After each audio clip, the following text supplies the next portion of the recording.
Eh, Cuando estamos evaluando el sistema renal, tenemos herramientas básicas como es la historia clínica y el examen físico. También es importante tomar en cuenta cuando quiero evaluar un riñón la epidemiología del paciente, ¿no? Y utilizar métodos diagnósticos como son las pruebas de laboratorio y el estudio de imágenes. Todo esto me va a ayudar a lograr un buen diagnóstico y el diagnóstico me sirve para tomar una decisión terapéutica, ¿no? Que es el objetivo de lo que estudiamos, ¿no? Siguiente. Eh, Hay que recordar que los problemas renales tienen una variedad de presentaciones clínicas. No vamos a encontrar un signo típico para decir que ese paciente tiene un problema renal. Cuando yo ya voy a ver síntomas típicos como es fascia terrosa, anasarca, ya el paciente está muy comprometido y ya será muy tarde para tomar una decisión terapéutica. Lo ideal sería descubrir que este paciente tiene un problema renal cuando esté en un inicio de su enfermedad. Entonces el motivo puede ser diferente para cada paciente e incluso puede ir por una cosa completamente ajena a un problema renal, ¿no? Los síntomas relacionados con el riñón como hematuria, proteinuria, entiéndese como orina espumosa, edema, hipertensión, a veces no necesariamente me están hablando de un problema del riñón como órgano. Podría ser que me esté hablando de la parte renal, pero del riñón hacia abajo, ¿no? Por ejemplo, una hematuria me puede orientar a un problema de litiasis renal de repente, ¿no? O de repente una TBC renal, ¿no? No necesariamente un problema en el riñón, ¿no? Otros síntomas, otras características que el paciente puede ser asintomático o tener síntomas de lo más inespecífico no relacionados con el riñón. Eso hay que tenerlo muy claro. Siguiente. Puede haber trastornos específicos en la micción, por ejemplo, puede tener una colaquiuria, aumento de frecuencia urinaria, puede ser con o sin aumento en el volumen, puede haber una urgencia, ¿no? Incapacidad para aguantar la orina, puede haber disuria, puede haber retención urinaria, puede haber incluso desórdenes en el volumen de orina, pero todos estos síntomas, vuelvo a insistir, no me hablan netamente de un problema del riñón como órgano, sino de la parte pues, de uréter, ¿no? De vejiga, de otra cosa diferente, ¿no? Siguiente. Alteraciones macroscópicas en la orina, por ejemplo, hematuria, turbidez, mal olor, igual, no me van a orientar, ¿no? Muchas veces, como yo les digo, la hematuria puede estar relacionada a una litiasis, a TBC, la turbidez, de repente si el paciente no toma mucho líquido, su orina es concentrada y por tanto va a tener turbidez, no va a ser clara. Y el mal olor también a veces depende, pues igual, si la orina está concentrada, se toma poco líquido, no hay buena higiene, podría tener también un mal olor. O sea, estos síntomas no son necesariamente de una infección urinaria y menos de un problema renal, ¿no? Otros síntomas son, por ejemplo, dolor suprapúbico, cuadros febriles que se presentan infecciones urinarias, el dolor lumbar, por ejemplo, típicamente el paciente o cualquier vecino relaciona mucho el dolor lumbar con un problema renal, ¿no? Me duelen los riñones, dicen, ¿no? Entonces, no necesariamente vemos eso. Yo como reumatóloga, por ejemplo, los pacientes con dolor lumbar son por un problema de contractura muscular, un problema de columna lumbar, antes de que un problema renal, ¿ya? Los urólogos dicen que cuando el riñón duele es que ya está bien comprometido, un inicio no duele, lo que ellos dicen, ¿no? En cuanto a cólico renal, me va a dar un dolor renal típico, ¿no? Es un dolor, muchos dicen, muy intenso, como un dolor de parto, con una típica irradiación, ¿no? Va del riñón, de la zona posterior, hacia delante de la zona genital, es el recorrido que da ese dolor por litiasis renal, ¿no? Presión alta sintomática o asintomática y edemas me puede sugerir un problema renal, pero no me va a asegurar que sea un problema renal. Siguiente. Vamos a hablar ahora sobre el lupus. El lupus es una enfermedad sistémica, lupus eritematoso sistémico es el nombre, ¿no?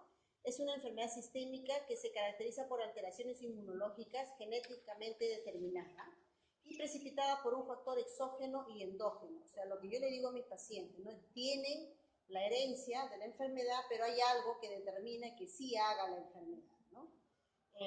No lo sabemos hasta ahora, algunos dicen, lo relacionan mucho con desnutrición, ¿no? Con pobreza, o con infecciones virales y sobre todo con estrés. La mayoría de enfermedades inmunológicas ahora están muy relacionadas al fenómeno de estrés y depresión. Dos estados de estrés y depresión desencadena que brote, ¿no? Pues ya en una persona susceptible, ¿no? Este tipo de enfermedades. La edad en que se presenta esta enfermedad de 15 a 40 años es más frecuente en mujeres en una relación de 5 a 1. Las manifestaciones generales clínicas son generales, ¿no? Puede venir por fiebre de origen desconocida, muchas interconsultas en el hospital, por ejemplo, son por fiebre de origen desconocida, descartar lupus, ¿no? Inmediatamente normal. Más de 15 días con fiebre y aparentemente no hay un foco, inmediatamente interconsulta reumatóloga, ¿no? Puede haber dolor muscular, pero dolor muscular dan otras entidades, por ejemplo, puede tener un hipotiroidismo, puede tener una diabetes y eso da dolor muscular, ¿no? Artralgias, que es dolor en articulaciones, artritis, pero las artritis característicamente en este paciente es una artritis leve, no va a ser una artritis como una artritis reumatoide, ¿no? Que es poliarticular, muy aparatoso, no. En ellos generalmente son una oligoartritis, rara vez es una poliartritis y es leve, ¿no? Compromiso dérmico, vamos a encontrar un rash, miren en la foto, ¿no? Vamos a encontrar un fenómeno de Raynaud. ¿Saben lo que es el fenómeno de Raynaud? ¿No? Los dedos, la cianosis distal en manos, ¿no? Cianosis distal en manos. Se precipita por el frío, ¿no? Bajas temperaturas, el paciente hace una cianosis distal en manos. Vasculitis, entiéndase como lesiones dérmicas o con simplemente los otros síntomas que pueden ser pues, malestar general, polineuropatía, esas cosas, ¿no? Siguiente. Pueden haber también úlceras orales, que generalmente no son dolorosas, puede haber serositis, derrame pleural, derrame pericárdico, puede haber compromiso cardíaco, o sea, puede haber un problema pericárdico, miocárdico, o sea, todas las capas del corazón pueden comprometerse en esta enfermedad. Puede haber incluso compromiso del sistema nervioso. Hemos recibido pacientes en emergencia que llegan por problemas de psicosis, de convulsiones, ¿no? Se hace un estudio y resulta que es un lupus. Y estas cosas me pueden ir a alternar. Y alteraciones hematológicas, puede ir con una anemia hemolítica, ¿no? Puede acusar con una leucopenia, o una linfopenia, o una trombocitopenia, o una pancitopenia, ¿sí? Las tres series comprometidas, ¿no? Y vamos a encontrar esas alteraciones inmunológicas. Si yo le hago un anti-DNA de doble cadena, me va a salir positivo, pero el hecho de que salga un anti-DNA de doble cadena negativo no quiere decir que no tiene lupus, ¿no? Puede tener otro marcador que se llama anti-Smith, también positivo. Siguiente. ¿Cuáles son los criterios diagnósticos? Ya hay elaborados criterios diagnósticos para esta enfermedad, ¿no? Eritema malar, rash discoide, porque hay un lupus eritematoso discoide, así se llama. Antes teníamos el concepto de que el lupus eritematoso discoide solamente comprometía piel, ya sea en el cuerpo o en la cabeza, solamente unas lesiones típicas, y que jamás viraba la parte sistémica. Pero ahora estamos viendo un cambio, no hay estudios al respecto, pero se está viendo que pacientes con lupus discoide podrían virar un compromiso sistémico. Es raro, pero podría haber, ¿ya? Fotosensibilidad, úlceras orales, artritis, serositis, siguiente. Alteración renal, alteración neurológica, alteración hematológica, alteración inmunológica y anticuerpos antinucleares. Estos son los 11 criterios para dar el diagnóstico para lupus eritematoso sistémico. Siguiente. Si yo estoy pensando que este paciente tiene lupus, estoy en la obligación de hacer un screening a ver si está o no comprometido el riñón. ¿Qué pasa? Estos pacientes, su enfermedad al ser sistémica es una enfermedad que amenaza la vida, es una enfermedad mortal. Antes de que existiera el uso de corticoides, la mayoría de pacientes morían, ¿no? Decirle lupus era sentencia de muerte. Ahora con el uso de corticoides podemos darle pulsos de corticoides, ¿no? Y usar remisivos, drogas modificadoras de la enfermedad y podemos evitar este curso natural de la enfermedad, ¿no? Entonces, cuando yo hablo de lupus, mi mayor temor es el compromiso renal. Entonces, es el más estudiado por el impacto de morbo y mortalidad de la enfermedad. Rara vez refieren síntomas específicos. Hay pacientes que acuden a la consulta por emergencia y ya vienen ya con el riñón completamente comprometido, con una creatinina en 3, ¿no? Con una depuración menos de 30. Miren, y el paciente no. Si usted le dice, sentía algo, bueno, un poco de cansancio, le dolía algo, no, algo le parecía en la cara, sí, bueno, se me caía el cabello, me ponía chaposa, no da más datos, ¿no? Y ya viene con el riñón completamente comprometido. Entonces es importante, si yo estoy pensando que este paciente es lupus, definir, ¿tiene o no tiene compromiso renal, ¿no? eh, hasta el síndrome nefrótico que es avanzada, bueno, y una insuficiencia renal clínica. También puede presentarse nefritis intersticial y glomerulonefritis membranosa en este tipo de pacientes, ¿no? Siguiente. ¿Qué voy a encontrar yo? Una proteinuria más de 50 miligramos en orina de 24 horas o más de 3 cruces en una tira reactiva. Voy a encontrar cilindros eritrocíticos. Si yo encuentro cilindros, quiere decir que los túbulos renales han sido taponados. Al ser taponados los túbulos renales, ese tapón, como quien dice, cae a la orina y ese es el cilindro que yo estoy viendo. Entonces ya es un daño severo, ¿no? Cilindros de eritrocitos, de hemoglobina, granulares, tubulares o mixtos puedo encontrar. Esto ya me habla de una gravedad. Si yo encuentro en el examen de orina cilindros, de hecho que está grave y comprometido el riñón. Una hematuria más de 5 por campo. Incluso puede encontrar una piuria, o sea, leucocitos más de 5 por campo. Yo le hago un urocultivo y sale negativo, ¿no? Una piuria asintomática le llamamos nosotros. Y elevación de la creatinina, pues sobre 1.3 empieza a subir la creatinina. Siguiente. Cuando yo sospecho que este paciente no tiene lupus, tengo que definir, ¿tiene o no tiene problema renal? Si yo sospecho que tiene un problema renal, estoy en la obligación de hacer una biopsia renal. ¿Por qué? Porque la biopsia renal me va a hablar de estadio. La biopsia renal me va a hablar qué clase de compromiso renal tiene ese paciente. Y es pronóstico, porque me va a decir, si este paciente tiene una glomerulonefritis proliferativa difusa, que es la clase 4, yo sé que es la de peor pronóstico. Entonces le tengo que dar al paciente con todo el arsenal terapéutico que yo tengo, porque lo que me está diciendo es que este riñón se va a perder en el 90% de los casos. Entonces, la biopsia renal es importantísimo porque me va a decir el estadio del paciente y con qué lo voy a tratar, ¿no? Pero si, por ejemplo, me saldría un clase 2, ¿no? Es de buen pronóstico. Ahora, si yo le hago la biopsia renal al paciente, no quiere decir que con este tipo de biopsia renal o este resultado de la biopsia renal se va a quedar por siempre. No, el riñón va a virar. Puede ser que si tenía un tipo 4, yo le doy un buen tratamiento, se pase a un tipo 2, ¿no? Va a cambiar el estadiaje, ¿ya? Pero para yo decidir mi diagnóstico, tengo que hacerle una biopsia, ¿ya? Entonces, cuando yo mando a patología mi pedacito de riñón, el patólogo me va a informar si es un clase 1, 2 o 3, o 3 y 4, entonces ya yo puedo decidir qué tratamiento le voy a dar, ¿no? Siguiente. A lo que lo puse ahí, no son rígidos, ¿no? Y la biopsia renal es importante para establecer diagnóstico y sobre todo pronóstico. Me voy a poder adelantar. Muchas veces el familiar dice, ¿se va a curar? ¿Cuál es su expectativa de vida? ¿Puede casarse? ¿Puede tener hijos? ¿No? Es lo que le asusta al familiar y al paciente mismo. Entonces, esto me ayuda para decir a un futuro cómo va a ir mi paciente, ¿no? Creo que sí. Ya. ¿Preguntas, chicos? Disculpe, ¿cuántos en promedio de vida de los pacientes que son diagnosticados con lupus? Los pacientes con lupus hoy día tienen, entre comillas, un buen pronóstico. Si es un paciente regular, cumplidor, ¿no? Va a la consulta, toma su medicina, tiene un buen pronóstico. Hay pacientes que vienen con dolores articulares, usted le hace, ¿no? Los exámenes, mira los criterios, cumple criterios, le diagnostica lupus, pero es un lupus leve, solamente te hace artralgias. De vez en cuando te da una vasculitis, un problema hematológico y va a través de los años muy bien. Pero hay pacientes que, como les decía yo, debutan con un problema renal severo, ¿no? Entonces ellos tienen que usar drogas fuertes, ciclofosfamida, pulsos, ¿no? Y tengo que estar así, alerta, alerta de que no se vaya. Ahora, incluso ahora sí se están, antes era una creencia, ¿no? Pero ahora sí se están corriendo estudios hablando sobre lo importante de no estrés en estos pacientes, ¿no? De que tengan una vida tranquila, se estresan y ahí sí es difícil mejorar. Se deprimen y no mejoran la enfermedad. Hay que hablar mucho con psicología, ver su entorno familiar, cómo están yendo el paciente. Y para todas las enfermedades reumáticas, tienen un fondo inmunológico y sabemos que las enfermedades inmunológicas tienen un fondo pues, de estado de ánimo, ¿no? Depresión o estrés. Doctora, ¿a partir de qué estadio ya se le dejan de administrar corticoides y se opta por el trasplante renal? ¿En qué estadio?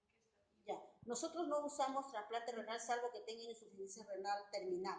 Ahí usamos trasplante renal. O sea, no, supongo que es un estadio tipo 4 que no ha respondido, es el de peor pronóstico, que no ha respondido al tratamiento, entonces va en insuficiencia renal terminal, los riñones no funcionan. El paciente es candidato a hacer un trasplante renal, ¿no? Pero igualito son inmunosuprimidos, ¿no? estadio se ve el uso de pulsos o a partir de... No, porque los que tienen buen pronóstico, nosotros lo manejamos con drogas, no con pulsos, podemos usar nasateprina, hidroxicloroquina, no usamos tanta. Y el uso de corticoides el corticoide es un tratamiento puente, le doy de inicio cuando hay mucha actividad de la enfermedad, pero en cuanto empiezo a controlar la enfermedad, la idea es quitarle el corticoide y dejarle con el remisivo nada más. Igual que la artritis, ¿no? La artritis reumatoide quizás puede usar alta dosis de corticoides de un inicio, nada más que lo ideal sería no usarlo. Y explicarle al paciente que va a demorar un poquito a hacer efecto su droga modificadora de la enfermedad y inmediatamente quitarle el corticoide, ¿no? De repente manejarlo con antiinflamatorio. Depende, este paciente, acuérdense que es una enfermedad sistémica el lupus, una enfermedad que no solamente compromete el riñón, puede comprometer cualquier órgano de la economía, ¿no es cierto? Corazón, pulmón, cerebro. Entonces, tengo que ver qué sitio está siendo comprometido en la enfermedad y de acuerdo a eso yo decido el tratamiento. ¿La vasculitis renal está relacionada con el lupus? Sí, hay una vasculitis que se puede presentar. No todas las vasculitis son lupus. Puede ser una vasculitis primaria o una vasculitis asociada a una enfermedad reumática tipo pues artritis, ¿no? Ahora depende de la vasculitis, depende también dónde es la vasculitis. Son vasculitis de grandes vasos, de vasos medianos, de vasos pequeños. Los de vasos pequeños, la vasculitis leucocitoclástica es piel nada más, ¿no? Va asociada a otra enfermedad de fondo. Una hepatitis, un SIDA podría dar una vasculitis también, no necesariamente una enfermedad. De la clase, lo que tienen que rescatar, chicos, y puede ser pregunta de examen, es que tienen que aprender que no hay un síntoma característico de enfermedad renal. Yo tengo que tener en mente, este paciente podría tener enfermedad renal si es una mujer joven, 30 años, allá, fiebre de origen desconocida, malestar general, puede tener un lupus, ¿no? Tengo que pensarlo, porque si yo no lo tengo en mente, entonces voy a estar esperando que el paciente esté hinchado o me diga orinas espumosas. En práctica, por ejemplo, lo comentamos, ¿no? Si ya tiene una diabetes, si ya tiene una presión alta, si es varón, tiene hipertrofia de próstata, yo ya debo estar pensando, puede ser que tenga un problema renal. Y ahí ya voy buscando el problema renal y yo ya voy buscando los síntomas, ¿no? Pero no va a haber algo que me alerte. Eso es lo que tiene que saber, ¿no? Y dentro de lo que tiene que saber de enfermedad renal, lo primero que debo pensar es si es joven y mujer, este paciente puede tener un lupus. Esa es la idea de la clase de hacer la relación. Doctora, ¿desde qué edad Por si acaso, perdón, no te entendí. la edad? Ya, es edad promedio, joven, mujer joven, 30 años. Pero existe el lupus infantil, por si acaso, ¿ya? Existe el lupus infantil. Así como si yo le preguntara, bueno, no sé si lo sabe, la artritis reumatoide ¿a qué edad es? Mujeres jóvenes, promedio 30, 20 años. Pero hay artritis reumatoide juvenil, antes de los 16 años, 4 años, 6 años están debutando con una artritis, ¿no? O sea, es raro, pero sí hay el otro que es lupus senil, después de los 70 pueden debutar con un lupus. No es usual, ¿no? Pero hay. Doctora, una vez escuché decir a un médico decir que tiene el lupus difuso, ¿no? Y le había dado un pronóstico de vida a una paciente, era una paciente de 17 años. Y dijo, qué pena, porque su pronóstico de vida es 5 años, no creo que va a ser más. Ya, no sería, de repente, perdón, gracias. De repente no era reumatólogo, pero puede ser, ¿eh? Porque yo hace poco, por ejemplo, he visto una señorita de 24 años que me busca, está muy deprimida la pobrecita, y que, bueno, porque tiene un tío que me conoce, ¿no? Y me dice, quiero una segunda opinión, porque en la clínica internacional le han diagnosticado lupus, ¿no? Y le han dicho que no se puede casar, que no puede tener hijos, que no puede comer nada, y que tiene esta enfermedad que es incurable. Entonces, si a un paciente tú le dices eso, joven de 24 años, se le cae el mundo, ¿no? Entonces yo critico al colega y le digo, pues que no le puedes decir eso. Primero tienes que ver tu tipo de paciente. No todos los pacientes son iguales, ¿no es cierto? Hay pacientes que tú le dices, tiene diabetes, y ñato de la risa. Tengo diabetes, no pasa nada, ¿no? Pero tú le dices, tiene diabetes y se deprime. Hasta cuando le dices artrosis, el paciente se deprime. Entonces, tienes que ver el tipo de paciente. Y hay que saberle decir, pues si ya tienes mucha confianza, de repente no le digas a él y dile pues al papá o a la mamá, o incluso, obviamente si va a recibir drogas modificadoras de la enfermedad son teratogénicas, o sea, no podría salir embarazada. Pero ver la forma de decir, mientras está activa tu enfermedad, mejor es que te cuides, no salgas embarazada. Y ya lo veremos más adelante. Ahora, yo también siempre le digo a mis pacientes, cuando uno se casa enamorado, nunca ha hecho la investigación genética de la pareja, ¿no es cierto? Si estamos enamorados de una chica, de un chico, pues si usa lentes no nos interesa, si su mamá es diabética no nos importa, ¿no? Si tiene un hermano que es esquizofrénico no nos interesa, más bien nos da más amor esa pareja porque tiene sufrimiento en su familia, como mamás somos maternales, mujeres, queremos, ¿no?, apoyarnos, no pensamos que nuestros hijos pueden heredar eso, y es cierto. Después cuando el niño de pequeñito ya usa lentes, el doctor le va a decir, no, pero si el papá usa lentes, el hijo usa lentes. Si a los 16 le dio diabetes, no, pero si en la familia hay diabetes, el niñito va a tener diabetes. Entonces no podemos atormentar a la pobre muchacha que estamos diagnosticando lupus que no va a tener hijos, no, ya. Poco a poco le iremos diciendo, mira, podría ser, pero de repente no tiene, de repente es la mujer más feliz, el padre es súper bueno, ¿no? Vive una vida muy acomodada, entonces el niño nunca va a ser lupus, ¿no? Jamás. No lo puedo predecir, entonces no me puedo adelantar, eso sí es importante, entonces no puedo decir yo pronóstico de vida para ese paciente de 5 años, no lo puedo decir. Salvo que tenga pues una insuficiencia un compromiso renal, el tipo 4, ya lo estoy pulsando con ciclofosfamida, no me responde, ya le he dado cursos de corticoide, el paciente ya encima del compromiso renal ya me está haciendo compromiso vascular, entonces de repente puede decir, no, disculpen, pero este paciente puede hacer, ¿no? Que no vaya por buen camino, ahí sí, ya lo estoy manejando, ¿no? Pero si no, no debería ser, chicos, ¿ya? No se hace cursos de manejo de pacientes, ¿no? Ni de humanidad, pero la otra vez con las chicas, por ejemplo, que estábamos viendo un paciente, justo nos tocó que íbamos a examinar a un paciente ictérico, ya terminal con cáncer hepático, y la hija estaba al costado y había resultado que era médico. Y la chica inmediatamente cuando dijo, no, estoy con mis alumnas, la chica, pero vean la parte humana.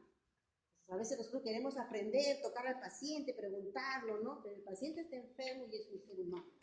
Y esa parte humana no se enseña. A mí no me enseñaron, eso lo vamos aprendiendo, ¿no? Es importante, ¿sí? ¿No?